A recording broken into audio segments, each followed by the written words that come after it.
Right, so we talked a bit about our formats, so let's have a quick look at some images under different versions of those formats. Here's an image, and this is the JPEG straight out of the camera, but then with some adjustments applied to it. And we can see it's quite presentable. This shot wasn't too bad, so we've got some detail in the sky, and it works quite well and is usable. Now, this was converted to a TIFF and then worked up, and there's a little bit more detail. If I go back, I've tried to keep the tree in the foreground similar. If we go back into our TIFF, you can see we've got more detail in the cloud and a little bit more blue in the sky.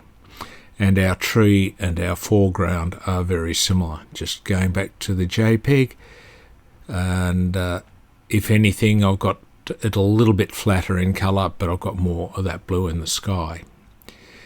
So if we were to look at our EXR, which would be the same as we would get out of our 32-bit TIFF, and bang, look at that sky. We've got just so much more colour left in the sky.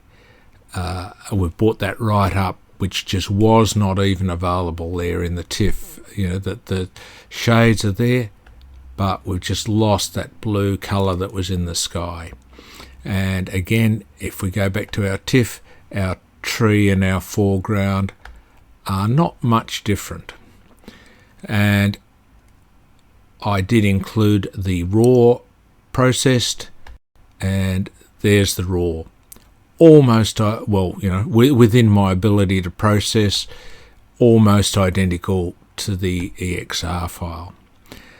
And if we go back to our JPEG from there, just to show the difference, and it's a little bit bigger because the camera I was using doesn't apply any crops or anything. It's just a raw sensor image out of it. It's a hacked Canon pocket camera. So we can see we get so much more colour in the sky and detail, etc., compared with our JPEG. And if we go and have a look at our TIFF, again the sky just comes up so much more, but we don't get quite the same level of detail and colour as we can out of the raw. But the EXIF one, again, matches the raw almost identically. So conclusion is, use the raw when you can. When you've got to shell out to another program, depending what you're doing, the TIFF may be okay if you pre-work it in your package. So if I was to use this and shell out, it would have all this colour and detail in the sky, even in the resulting TIFF, if I shell out. So once you've pre-worked it, it's okay to work at the TIFF. And if I was to go along, I know I can with this shell out to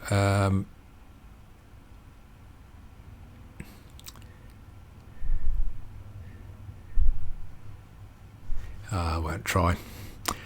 Yeah, so if we're to go out to another package, it'll go out as a 16-bit TIFF and it'll be fine.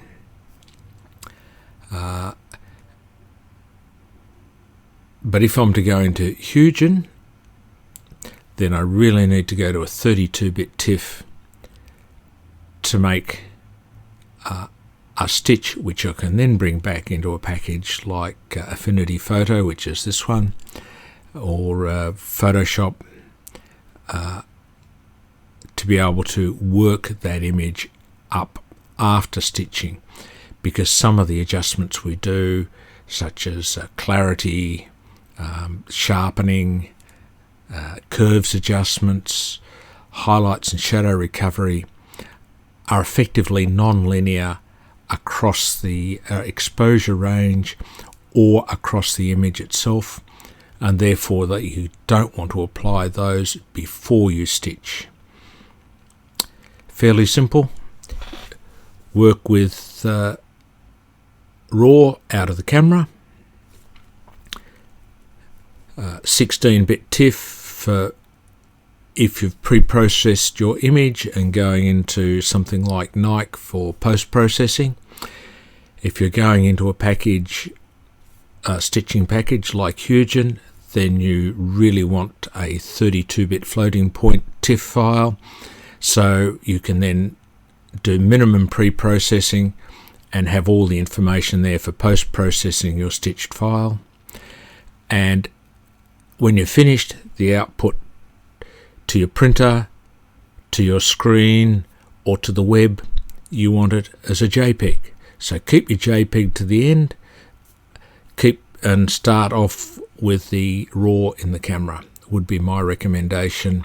And hopefully some of the images you've seen here will show you why I'm leaning to that recommendation. Thank you.